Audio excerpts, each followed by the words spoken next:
ที่บ่อนนี้ที่น้องคนเดียวก็พอบอกขอไปต่อพอแล้วพอบอกกับหัวใจ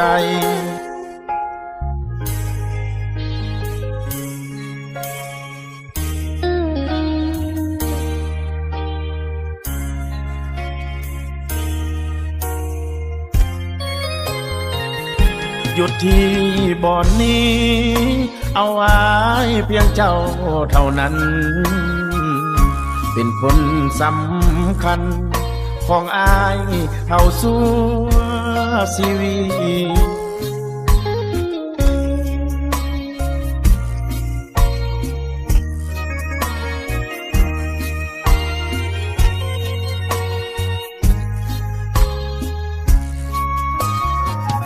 ขอหยุดเอาไว้ถนนของความเพลิดเพลิน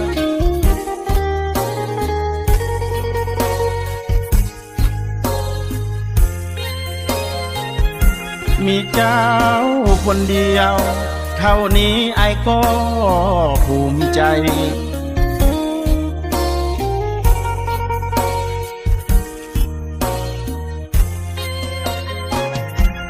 ที่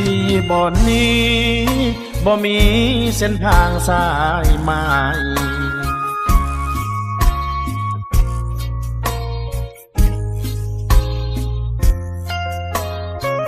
น้องคือนางเอกขวัญใจผู้ชายคนนี้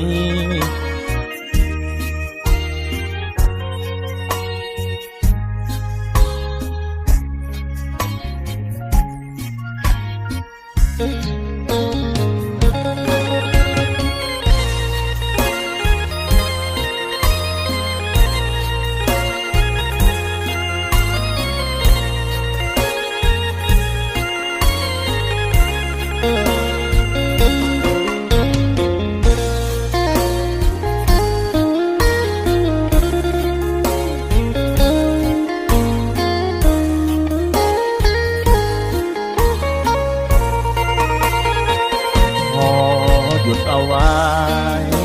ถนนของความเพลิดเพลิน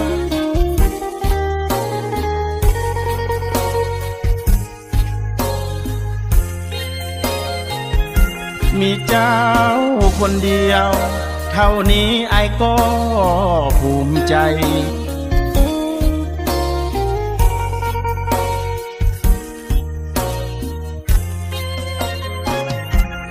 ที่บ่อนนี้บ่มีเส้นทางสายใหม่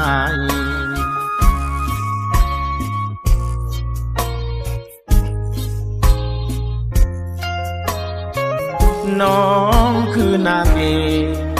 ขวัญใจผู้ชายคนนี้